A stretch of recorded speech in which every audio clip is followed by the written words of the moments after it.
औद्योगिक और धर्म नगरी भीलवाड़ा में नवरात्रि महोत्सव का शुभारंभ श्रद्धा और आस्था के साथ हुआ।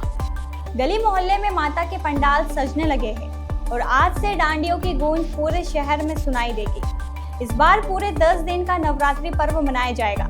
श्री बाबा धाम शक्तिपीठ पर मां अन्नपूर्णा वैष्णो देवी का दरबार भव्य सजावट के साथ सजा। मंदिर परिसर को झिलमिलाती लाइटों, झंडियों, चुनरी, रंग बिरंगी फरियों और फूलों से अलंकृत किया गया है। यज्ञशाला भी आकर्षक ढंग से सजाई गई ताकि भक्तों को सुगम दर्शन हो सके। पंडित शिव प्रकाश जोशी, पंडित योगेंद्र शर्मा और आचार्य गोविंद गौतम ने मंत्रोच्चारण और विधि विधान के साथ हवन पूजन और घट स्थापना की। प्रतिदिन सुबह 7:15 बजे आरती होगी।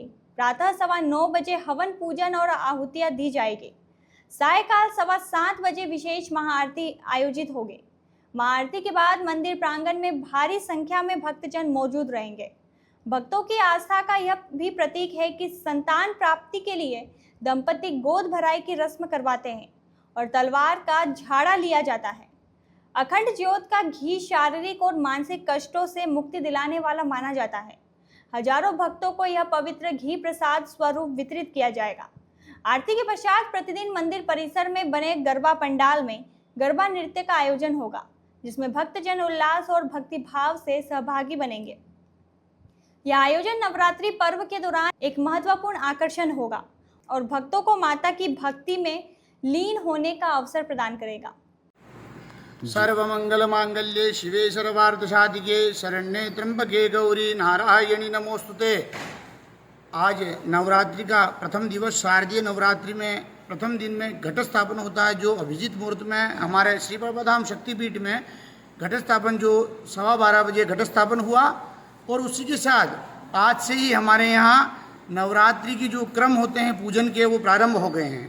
इस बार शारदीय नवरात्रि 10 दिवस की है, जो 1 अक्टूबर को समाप्त हो रही है, जो महानवमी है। और हमारे नवरात्रि में यहाँ पर प्रथम दिवस जो घट स्थापन होता है, उसी के साथ विविध पूजन इत्यादि होते हैं। माता जी की विशेष आरती होती है और सायंकालीन जो विशेष महाआरती होती है, उसमें भक्तों का तांता लगा रहता है। और प्रातःकालीन 7:30 बजे आरती होती है और शाम को 7:15 बजे आरती होती है। आरती के पश्चात ही हमारा गरबा पंडाल है, उसमें सबसे अलग हट करके यहाँ पर तैयारी होती है। वहाँ पर बालिकाएं अलग गरबा करती हैं और बालक अलग गरबा करते हैं। एक साथ में गरबा की व्यवस्था नहीं है, दोनों को अलग अलग तरीके से गरबा कराया जाता है और माता जी के भजनों के माध्यम से ही गरबा कराया जाता है और पोशाक का विशेषकर ध्यान रखा जाता है। भीलवाड़ा शहर में विविध स्थानों पर आज शक्तिपीठों पर घट स्थापन हुआ। उसी के साथ इस बार तो 10 दिवस की जो शारदीय नवरात्रि आई है, वो खुशहाली लेकर के आई है। माता जी हाथी पर बैठ कर के आई है, जो खुशहाली का माध्यम है। और गज का मतलब होता है बलिष्ठ, और इस बार बल देने वाली भगवती प्रकट होकर के आई है। तो सभी भक्तों के लिए माँ भगवती विशेष अनुकंपा लेकर के आई है। आप श्री बाबा धाम शक्तिपीठ में और भीलवाड़ा के जितने भी शक्तिपीठ हैं, वहाँ दर्शन करें और नवरात्रि के भगवती के चरणों के स्थान पर बैठ करके माँ भगवती का आशीर्वाद जरूर लें। मैं आचार्य योगेंद्र शर्मा।